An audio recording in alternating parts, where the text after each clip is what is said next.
तो दोस्तों यहाँ पर ये देख सकते हो एक 9 इंच की दीवार है, ठीक है। लेकिन अपन जब भी मकान की जब दीवार बनाते हैं या मकान बनाते हैं तो ये एक बात सोचते हैं कि यार आपने कितनी ईंटें लगेगी लगभग, ये अपने कंफ्यूजन रहता है। चाहे आप मकान मालिक हो चाहे आप कारीगर हो, तो कारीगर रहता है तो कोई भी पूछ लेता है कि यार लगभग कारीगर जी इस दीवार में कितनी ईंटें लगेगी, तो अपन को थोड़ा दिमाग में होता है यार कितनी लगेगी कैसे बताऊं। इस चीज का एक दिमाग में थोड़ा सा लोड रहता है। और मकान मालिक को तो तब भी ये अनुमान रहता है कि यार इस दीवार में लगभग कितनी ईंटें लगेगी। अपन सोचते हैं कि 100 फुट की 200 फुट एरिया अपना 400 कितना भी चाहिए जितना हो सकता है, लेकिन लगभग कितनी ईंटें लगेगी कैसे पता करें। तो आज की वीडियो में ये बताने वाला हूँ कि ईंटों की संख्या कैसे पता करें। तो जैसे मान लीजिए कि आप एक दीवार है छोटी सी मान लीजिए, इससे समझते हैं और इसके माध्यम से आप बिल्कुल सही तरीके से सीख सकते हो कि ईंटों की संख्या पता करना कि कितनी ईंट दीवारों में या कितने फुट एरिया में कितनी ईंट लगने वाली है। तो अपन क्या करेंगे, जैसे मैंने हमारे पास है इंच टेप है। अपन क्या करना है, जैसे उधर से मेरे को इंच टेप लगाना है इस तरीके से, और मैं यहाँ पर नाप लेता हूँ मेरा लगभग तो मैं यहाँ पर मेरा आ रहा है 6 फुट लगभग, ठीक है। 6 फुट आ रहा है यहाँ पर, ठीक है। मैंने इसकी लंबाई नाप ली, यहाँ तक मैंने नाप लिया। 6 फुट मेरा पूरा नहीं नापा, मेरे हिसाब से नाप लिया जितना मेरा कैलकुलेशन कर सकता हूँ उसके हिसाब से, ठीक है। आप अपने हिसाब से नाप लेना, कोई दिक्कत नहीं है, ज्यादा भी नाप सकते हो कम भी। मैं लगभग ये ईंट आ रही है मेरी 6 फुट पे, ठीक है। 6 फुट पे आ रही है और ऐसे में नाप लेता हूँ 1 फुट मेरा कहाँ पे आ रहा है। तो लगभग मेरे जो 4 रद्दे हैं, 1 2 3 और चौथे रद्दे मेरे 1 फुट आ रहा है। ऐसे आ रहा है मैं यहाँ तक इस वाली ईंट तक 6 फुट आ रहा है, ठीक है।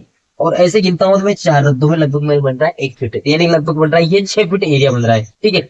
इस चौथी ईंट से लेके और यहाँ तक का जो एरिया मेरा वो बन रहा है मेरा एक 6 फुट एरिया बन रहा है, ठीक है।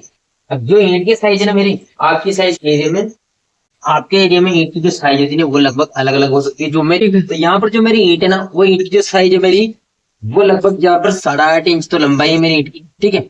और जब इसकी ऊंचाई है ना, वो ऊंचाई है मेरी 2.5 इंच, ठीक है। इसकी ऊंचाई तो होगी मेरे पास 2.5 इंच है और लंबाई होगी 8.5 इंच, ठीक है। और इसकी चौड़ाई की बात कर लेते हूँ तो ये है 3.25 इंच मेरी चौड़ाई थे, उस साइज की बात कर रहा हूँ मैं। तो यहाँ पर जो मेरे रस्ते बने हुए हैं ना, मैंने ऐसे 4 रद्दे गिने जब जाकर मेरा 1 फुट एरिया बना, ठीक है। और ऐसे मैंने गिने यहाँ पर जो वाली ये ईंट है, इस तक ईंट तक मेरा बन रहा है 6 फुट। आप चाहे जितना एरिया कवर कर सकते हो, मैं नापने के तरीका बता रहा हूँ ताकि उससे आपको समझ में आ सके कितनी ईंटें आएगी अपनी दीवार में या अपने मकान में कितनी ईंटें लगेगी, ठीक है। तो मैंने यहाँ तक मैंने नाप लिया 6 फुट मेरा आ रहा है और ऐसे आ रहा है मेरा 1 फुट एरिया बन रहा है। अब मैं ना एक रद्दे की ईंटें कर लूंगा, मैं एक रद्दे में कितनी लग रही है। तो जैसे मैं इधर से गिनता हूँ तो दोस्तों जैसे यहाँ पर देख सकते हो ऊपर में एक छोटा सा टुकड़ा आ रहा है। तो अपन क्या काम करते हैं, ऊपर वाले टुकड़े को छोड़, ऊपर वाली लाइन को नहीं करके इसमें गिन लेते हैं, ठीक है। तो इसमें गिन लेता हूँ, जैसे एक ईंट तो ये है, अभी 9 इंच की दीवार है ना, तो एक इसकी जस्ट उधर भी होगी। जैसे एक लंबी लगी हुई है ना, तो एक एक एक उस साइड में लगी हुई है। जैसे यहाँ पर गिन लेते हैं 1 और 2 और ये वाली होगी 3, ये 4, फिर इसके पीछे 5, ये हो गई 6, ये हो गई 7, इसके पीछे 8, फिर 9, ये 10, इसके पीछे 11, ये 12 और ये 13 और इसके पीछे 14, ये 15, ये 16 और इसके पीछे 17, ठीक है। अपन इसको पूरी मान ली क्योंकि यहाँ तक अपना एरिया था। कहाँ तक दोस्तों, यहाँ पर तक अपना एरिया था, ठीक है।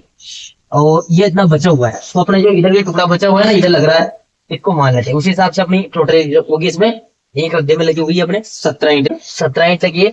और उसके हिसाब से अपने 4 रद्दे, जो 4 रद्दे है वो 1 फुट एरिया बनता है, तो उसमें लगी अपने 17 चौक 68 ईंट लगी, मतलब की 68 ईंटें लगी हुई है 6 फुट एरिया में। कितनी लगी है दोस्तों, 68 ईंटें लगी हुई है 6 फुट एरिया में। अब इसके माध्यम से अपन पता कर लेंगे कि 1 फुट एरिया में अपने कितने ईंटें लगी हुई। 68 ईंटें लगी है अपने 6 फुट एरिया में, ठीक है। तो अपन क्या करेंगे, इसमें भाग दे देंगे 68 में 6 का, कितने का देगा, क्योंकि अपन लगी है 68 ईंटें लगी हुई है अपने 6 फुट एरिया में, ठीक है। और 4 रद्दों में अपनी जो संख्या निकली थी वो 68 आई थी और 6 रद्दे अपने 6 फुट अपना एरिया था। तो उसके हिसाब से यहाँ पर देख सकते हो 1 फुट एरिया में अपने लगभग लगेगी 11.3, यानी कि 11.3 ईंटें लगेगी। और इसी हिसाब से अगर अपन इसको 100 से गुना करेंगे तो अपनी लगभग आएगी 1130 ईंटें आएगी। मतलब 100 फुट एरिया में अगर पता करेंगे अपन तो लगभग अपनी आएगी 1130 ईंटें लगेगी लगभग अपनी, ठीक है। तो दोस्तों यहाँ पर अपन ने संख्या पता कर ली है, मतलब यहाँ पर जो अपनी संख्या थी वहां से मैंने इंच टेप को इस तरीके से नापा था। अब मैं एक बार फिर से दोहरा देता हूँ ताकि आपको कंफर्म हो जाए। तो जैसे मैंने इंच टेप को इस तरीके से नापा और यहाँ पर जो एरिया बन रहा है यहाँ तक का मेरा वो 6 फुट लंबा है, ठीक है। 6 फुट लंबा था। और ऐसी जो मेरे रद्दे थी, मतलब जो रद्दों की संख्या थी वो 4 थी, ठीक है। चार रद्दों में मेरे 1 2 3 और 4 रद्दों में 1 फुट एरिया बन रहा है, ठीक है। 1 फुट एरिया में एक रद्दे में जो ईंट लग रही है वो 17 लग रही है। इस हिसाब से इन 4 रद्दों में जो ईंटें लग रही है वो 68 ईंटें लग रही है, यानी कि 6 फुट एरिया बन जाता है, उसमें लगती है मेरी 68 ईंटें। ठीक है, 1 फुट एरिया जब मैं निकालता हूँ तो इसमें निकलता है 11.33। ठीक है, तो मतलब 1 फुट एरिया में लगभग कितनी ईंट लग रही है 9 इंच की दीवार में? 11.33। ठीक है, अब जब चाहे अपना जितना एरिया होगा उसके हिसाब से 11.3 से अपन गुणा करेंगे तो हमको संख्या मालूम पड़ जाएगी कि लगभग अपनी दीवार में कितनी ईंटें लगेगी। तो अगर मेरी द्वारा दी गई जानकारी आप लोगों को अच्छी लगी, वो आप लोगों को कैसी लगी कमेंट्स करके जरूर बताना। फिर भी अगर कोई डाउट रहता है तो आप ज्यादा से ज्यादा कमेंट बॉक्स में कमेंट्स करके बता सकते हो। और वीडियो अच्छी लगी हो तो वीडियो को लाइक कर देना, दोस्तों में शेयर कर देना, और चैनल पर अगर पहली बार आए हो तो दोस्तों चैनल को कर देना भाई सब्सक्राइब। मिलते हैं एक और नए वीडियो के साथ, तब तक जय हिंद दोस्तों।